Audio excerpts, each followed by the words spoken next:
My name is Jessica Freeman, and I am going to present my journey in learning through this class.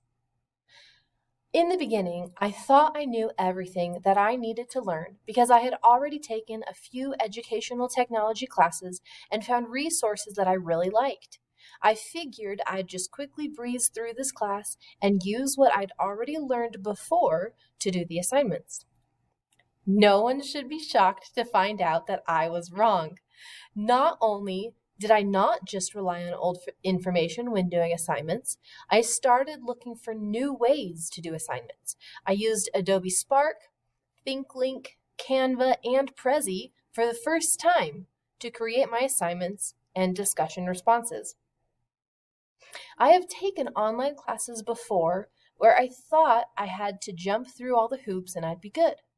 And honestly, that's what I worry about whenever I take an online class. How valuable can it really be if I'm not learning directly from someone? Well, it turns out this class was very useful. It was almost like the assignments were designed just for me, and instead of just creating something for this class, I created things that I actually used as a teacher in my classroom. A couple of examples include the Common Formative Assessment Bank, the HyperDoc, and the Flipped Classroom. I was using all of those in my classroom and am now especially using those techniques to teach online.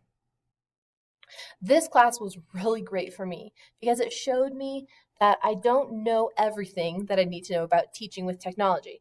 I never actually thought I knew it all, but I thought I knew enough to do well without needing anything else.